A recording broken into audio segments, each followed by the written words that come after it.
Hello, whatever time of the day, whatever time of the evening you're watching. Welcome to the Look Finance SEQFC preview show with thanks to Village Law. I'm Darren Lutton.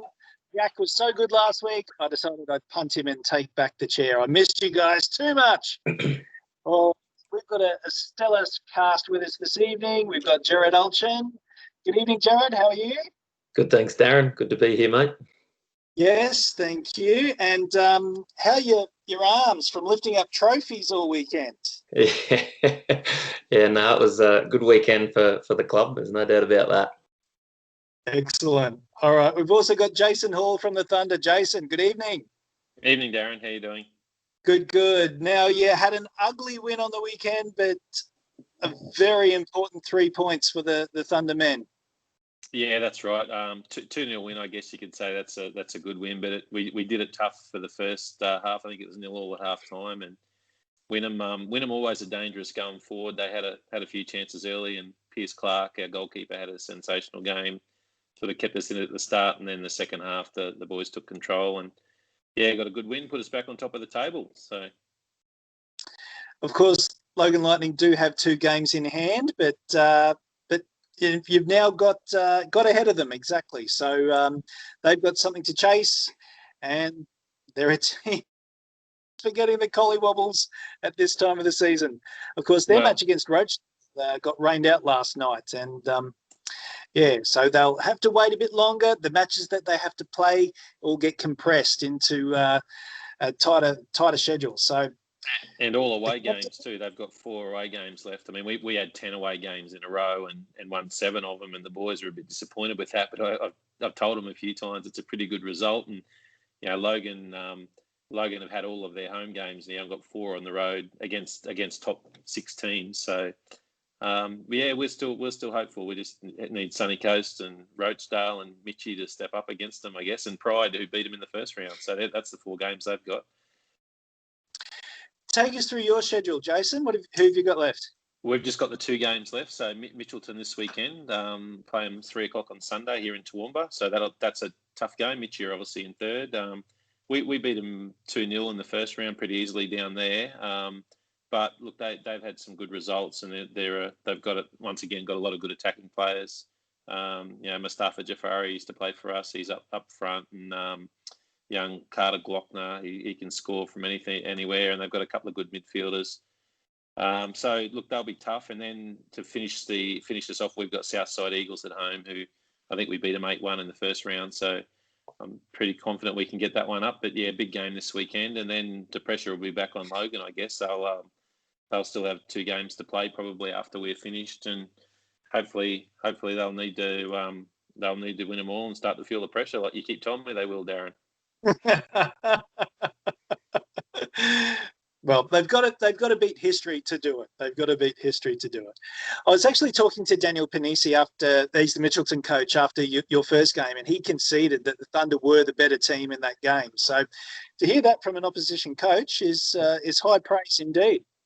Yeah, no, we played very well that game. We actually had a lot of players out. Anthony Grant didn't play, like he's our leading goal scorer. Jackson Frank, one of our good midfielders, was out, and Jacob Bigby had been out and was on the bench but didn't end up getting on. So sort of 3 of our more experienced players didn't play that game, and but the young players stepped up. Joey Scott had a blinder of a game that game, and Veko Sarugu in the middle. We're back to full strength now. All of our players are available to choose from, so it's given Ivor a bit of a headache about who he's picking to put in the side now. So it's a good problem to have. Definitely. Jason, what's the Thunder's thoughts on the new restructure with the QPL2 coming in next year? Has there been any conversations and talk about that, whether they think it'll be good for you guys and whether you get promoted or not?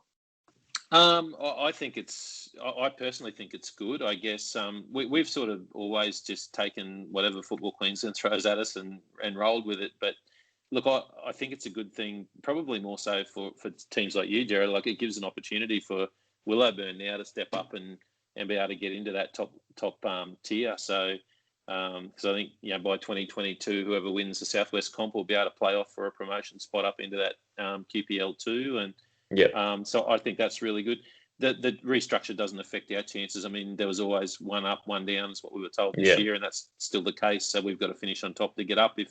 If not, well, we go again next year. But yeah, the boys are still working hard to make sure that we get there this year and see how we go up in MPL.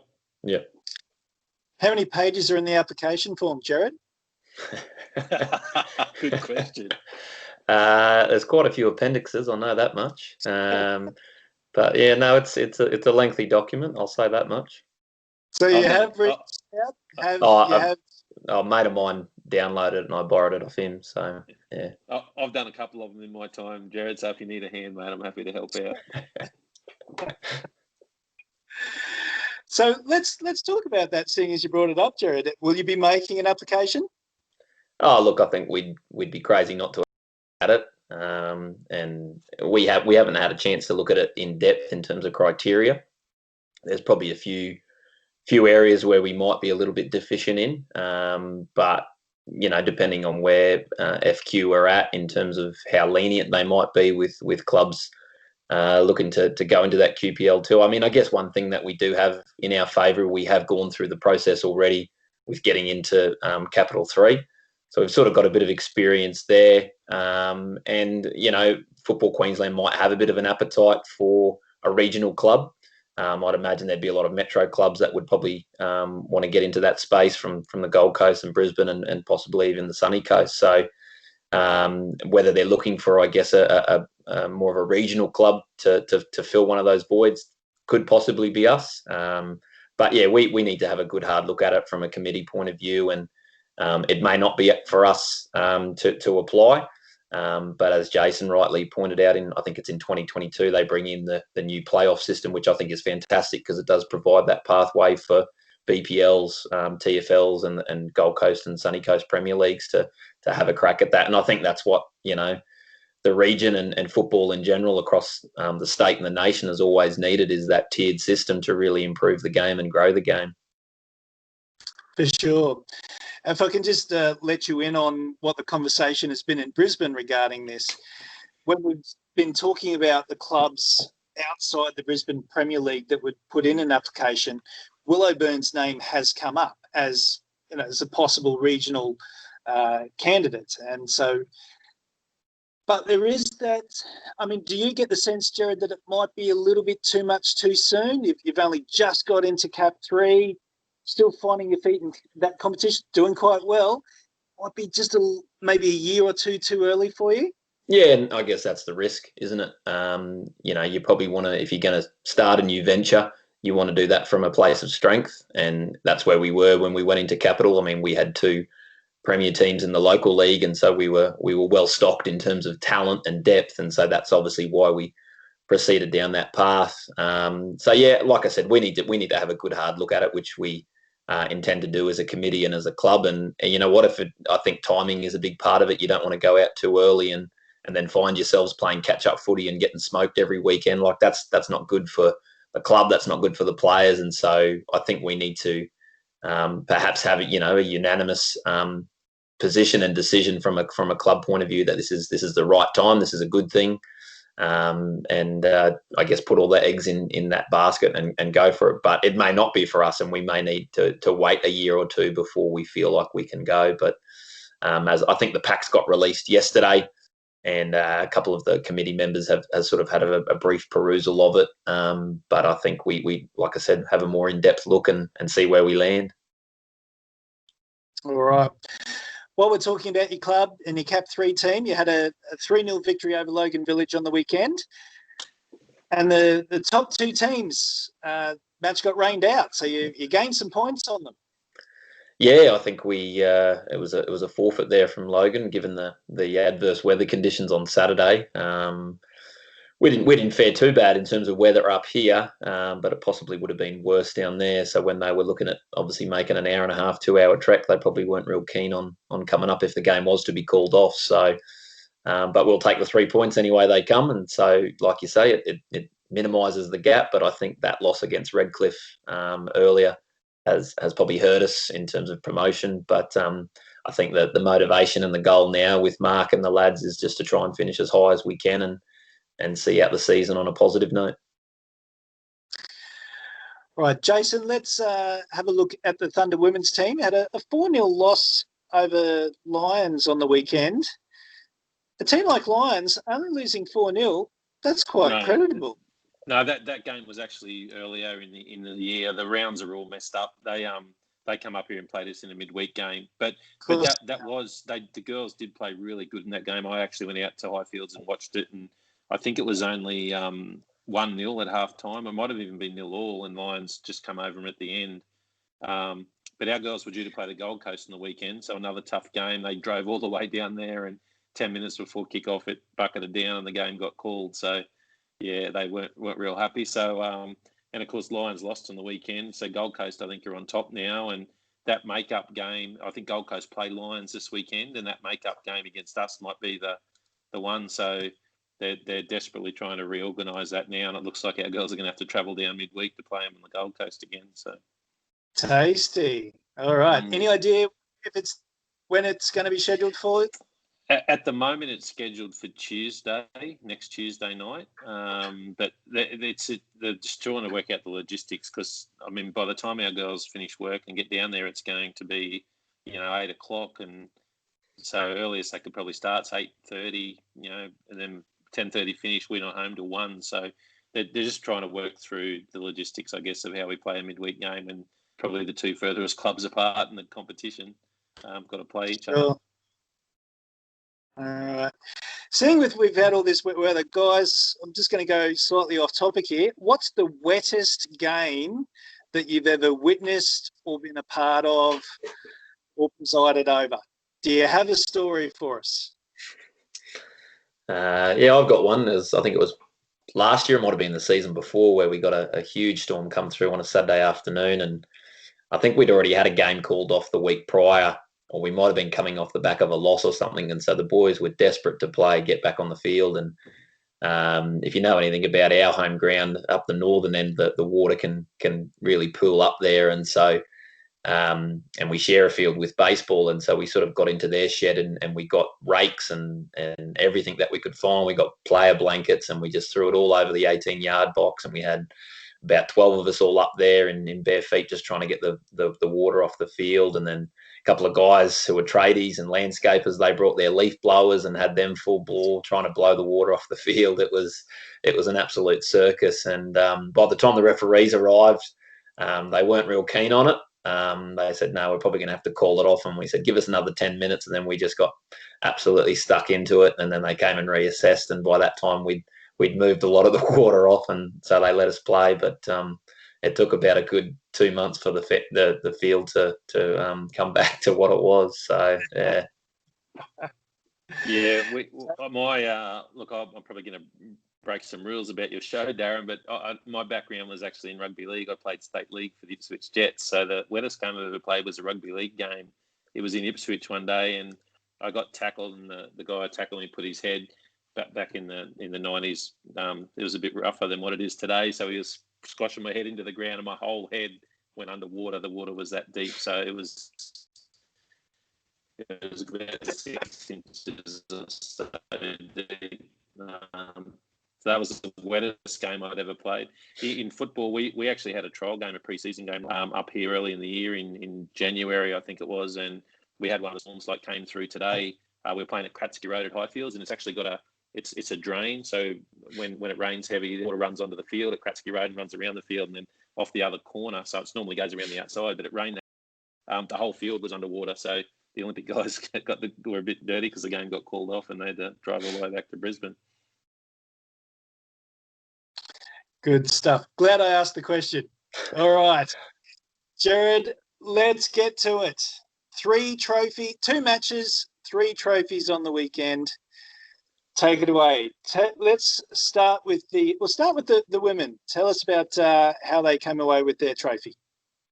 Yeah, so they finished up minor premiers still with 2 games in hand. So we had a midweek game against Rockville, which we lost 2-1, and then we played South Toowoomba Hawks, which unfortunately we lost as well. So that's probably the first time that the Willowburn ladies side has had back-to-back losses in as far as I can remember. And so I think they'll be really disappointed with that. talking to Matt, I think a lot of their focus had probably more fixated on next week or this week coming on finals. And I guess that's the trap, when you've wrapped up the minor premiership, you sort of start thinking finals football. And so whether there was a bit of complacency and just a bit of apathy in the way that the girls went about their business in those two games. But I think they'll respond well this week. I think they're well up for it. And hopefully can do the job over Highfields. But yeah, really disappointing, obviously, to finish the regular season there on back-to-back losses. But a tremendous achievement nonetheless to win the minor premiership with 2 games in hand. And they've been so consistent this year, and they've had some new players come in, and so they'll be really, really happy with that result. So with the finals, is it 1 plays 2, 3 plays 4, loser gone, winner through? Yep. Yeah, okay. That's correct. Yep. Don't need to explain that to everyone else. That should be pretty understandable. All right, now let's get to it. Willowburn 3, Stanthorpe United 2. What a game. And I didn't even watch it. Yeah, it was. It really did have everything. It was a seesawing affair. It had a semi-finals feel to it. Both teams were hungry for it. And neither were prepared to budge an inch. And I think when you get 2 teams in that kind of mentality and mood, it makes, from a neutral point of view, it makes for an entertaining match of football. From a coaching point of view, your stress levels go through the roof. And I think Jamie McMillan's probably taken up smoking this week because of that match. But it was a great match. And I think probably what I loved about it was both squads very, very, very similar in their traits in terms of they play with a lot of heart, a lot of spirit, and both are newly formed squads. I was saying to a couple of the boys after the match, when you look at the squad, the names on that team sheet, only 4 of them remain from last year's grand final winners. And so really, Jamie and his manager, Jamie Wachner, have done a great job in rebuilding that team to get to where we are today. And it's a wonderful achievement of the club. But also Stanthorpe, you can't take anything away from them. I mean, their competition was abandoned in their local level, and so they've put a team together, and to be where they are is a wonderful achievement as well. So 2 newly formed squads, I guess you could say, or rebuilt squads, go and hammer and tong at it in the last match of the season. And then I guess the great thing from a supporter point of view and a spectator point, it happens all again this week in the first major semi. So yeah, some great football coming up, no doubt. I can back up there from a neutral perspective. As I said, I went down and watched. I only got there just after half time, but it had and you have to forgive me, Gerard. It wasn't the most attractive game of football, but it definitely had that finals feel about it. Like both teams, it was a high pressure, high intensity game, and either team. I mean, if it had went for another 2 minutes, Stanthorpe might have scored again, and it was that sort of game. And I think for me, it was kind of a bit of a difference with. I mean, you had a couple of older players in your squad. Like I think Eddie's older than me, still playing, and Kevin Doyle up front and Benny Barracliff walking around the midfield, and that experience I think was what got you guys home at the end of the day. Like Stanthorpe seemed to have a younger, more. There are a lot of athletes in their team, a lot of intensity, but I think you guys were just a little bit too smart for them at the end. So it was, it was fun game to watch.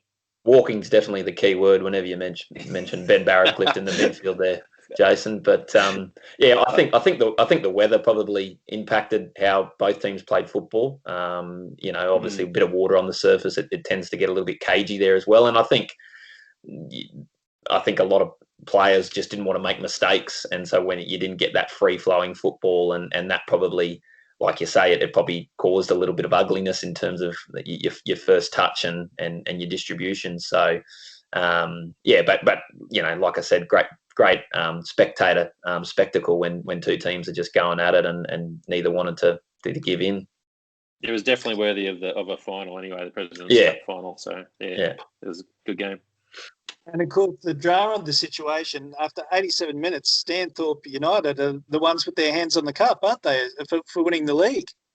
Yeah, that's right. So, I mean, a draw would have seen them win the minor premiership, and then it would have went to penalties for the President's Cup. Yeah. But fortunately, we got a bit of luck, I think, there.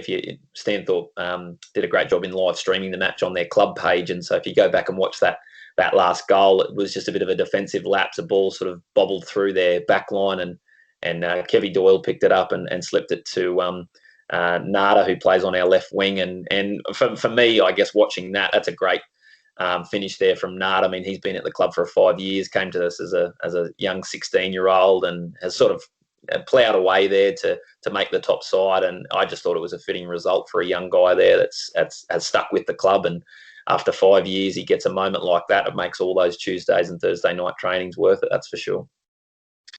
Guys, how big would the crowd have been? Before or after the storm? I think it was. We did a good impression of the Brody Wells. Sorry, he did a good impression of the Brody Wells celebration too. Yeah, that's right. I think it was a decent contingent of Stanthorpe locals there. But when the storm sort of came across, though, everybody sort of went for either the clubhouse or the vehicles. But and I think a lot of them stayed in there because it did cool off a little bit. But we had a lot of our old boys come down. Obviously, being a club 7 decades old, it's always good when we get a couple of the older boys come down and watch and support. So, and obviously we had a lot of our Brisbane guys there as well to support us, which is always appreciated. Excellent. With your matches being played on a Sunday night, does that temper festivities? Yeah, it tends to in the regular season. Come finals time and grand final, I mean, obviously Mad Monday is a rite of passage in a lot of ways, whether you win or lose the grand final. But yeah, I think Sunday afternoons, I mean, a lot of guys got to get back to work, so it can sort of feel a little bit, let's not go too overboard. But yeah, if we get up this Sunday evening, no doubt there might be a few kick-ons back at the Federal Hotel, our sponsor. But we'll see what happens.